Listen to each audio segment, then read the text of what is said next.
The normal idea of karma and reincarnation is that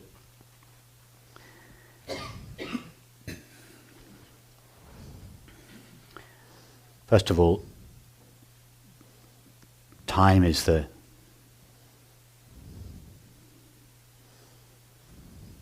ultimate reality of our experience. Our entire experience takes place in time, the universe, in time and space. The universe appears in time and space. The world appears in the universe.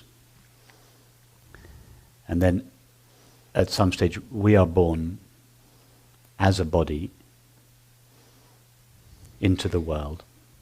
In that body there is a brain. In that brain there is a mind. And in that mind there is consciousness. That's the normal view of things. And therefore, as a concession to that view of things, the teaching says, depending on your thoughts and activities, when you die, all that happens is that your body dies, and all the store of unspent energies in your mind will roam around. They don't quite say where, but because nobody's ever seen that kind of store of unspent energies floating around in time or space. Okay, we'll call them that's it. Let's make up a place called Bardos. That's fine. So that's a nice kind of fits. So that then these unspent energies float around in the Bardos for a while, and then at some stage, they, in order to spend themselves, they need a body to release these energies, so they take another body. Now, if they're lucky, if they've behaved well and had nice thoughts, they get reincarnated in California.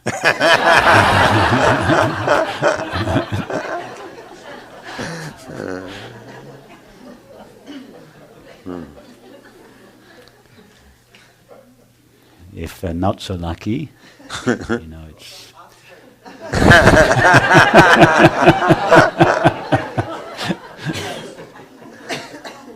Shropshire are for the few elite who have behaved so impeccably well that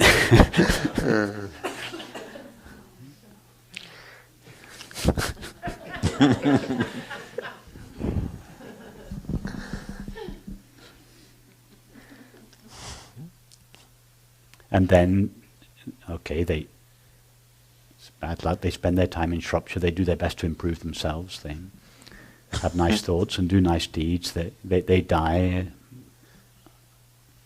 their store of unspent energies is not quite as large as it was, and it has been to a certain extent purified of all the nasty bits, so there's more chance next time they'll get born, maybe not in California, but nearby Sedona or somewhere like that. Maui or so.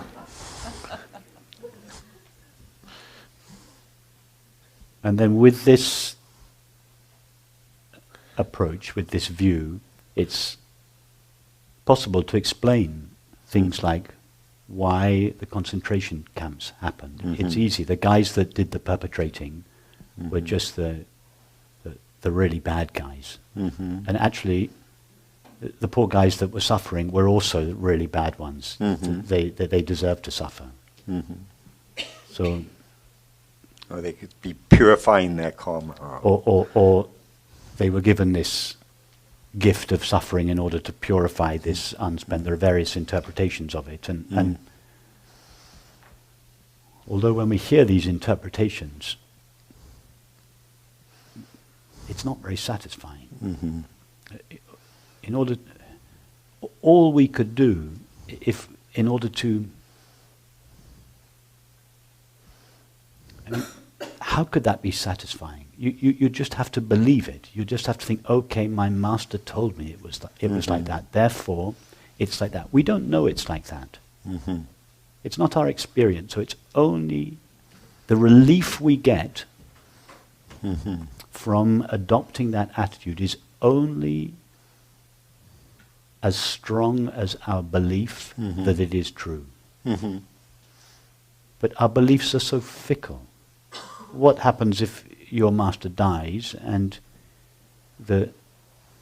you find another master? Mm-hmm. And he says, no, it's not true. What are you going to do then? Are you going to cling on to your old belief in order to get some relief from the pain of this suffering? Yeah. It doesn't work. As you know, at best it's a belief that we cling to. Right. But actually, the more deeply we go into our experience, the less possible it is for us to cling to any belief. Mm-hmm. So then what we're left with is a mystery. I mean, it's to me, it seems that there's such a diversity of experience. Hang on, before we get to the mystery, we can just go a little bit closer to our experience. Because I'm trying to answer your question Sure. about cause and effect and karma, and let's now drop this whole model of karma and reincarnation on the understanding that it is based on a presumption. Mm-hmm. It is a concession to the belief that I, the body, was born into the world and the world exists in time and space. It's a theory of reincarnation that is in line with that belief. I believe Now, that. Here, we don't have that view of experience. Our experience is not first there is time and space, then there is a universe, then there is a world, then there is a body, then there is a mind. Then there is a brain, then there is a mind, and then there is consciousness. That is not our experience. Mm-hmm. Our experience is first there is consciousness. Mm-hmm. And consciousness, if we can talk about it, imagine it as a space like consciousness.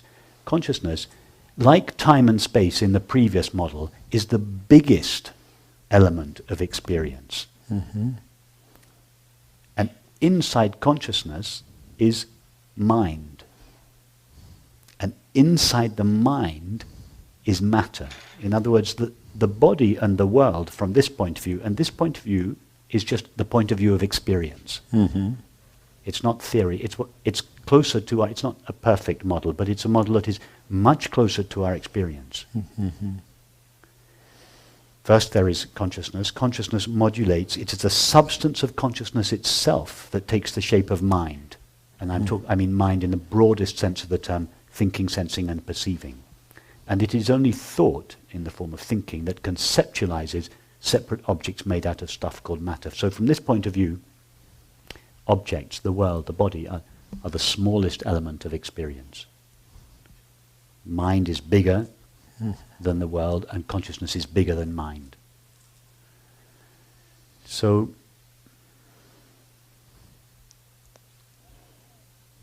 now look at your point of view, look at your life, your experience from that point of view. First there is consciousness. And think of it in terms of the three states of deep sleep, dreaming, and waking. Remember, we had these three elements: consciousness, mind, matter. In the conventional point of view, it's matter, mind, consciousness. Mm-hmm. Now, from the conventional point of view, the point of view that says there is matter, mind, consciousness, the waking state is considered to be the most real state. Mm-hmm. Yeah? And the waking state corresponds to matter, because the waking state is made out of stuff called objects. So the biggest state, the primary state, is the waking state. When we fall asleep, we go out of the waking state and we lose contact with matter. It's just made out of mind. And in deep sleep, which is considered to be from the conventional point of view, the most unreal of all our experiences, the waking state is the most real. Mm-hmm. Dreams is pretty unreal, and deep sleep is completely unreal. There's nothing there. Mm-hmm. This corresponds to this tiny little spark of consciousness in the middle of the mind. Now, from the point of view of our experience, it's the other way round. Consciousness is the biggest world. inside that mind takes place, inside that the body and the world take place. So consciousness corresponds to deep sleep. Mm-hmm.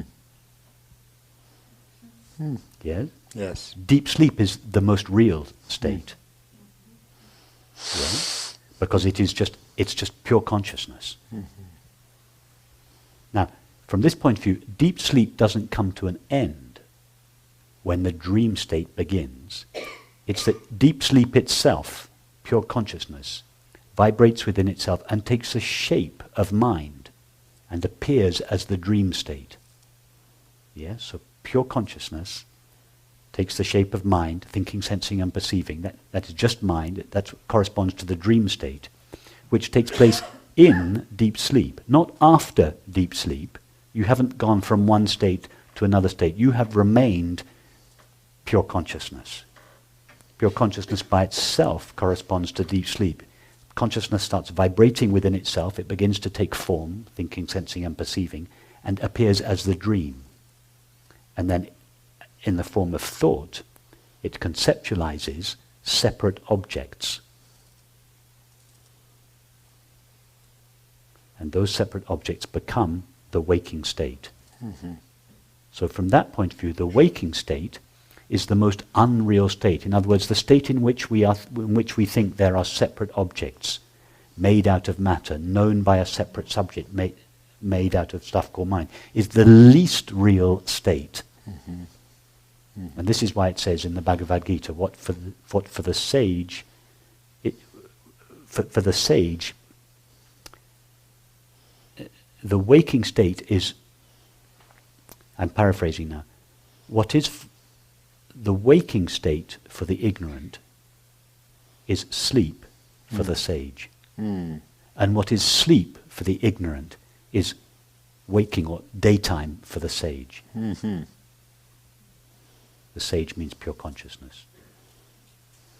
So, with this completely new model of our experience, which is simply a model that is based on what we actually experience, now think of, again, of cause and effect. Yeah, well, cause and effect. Think of how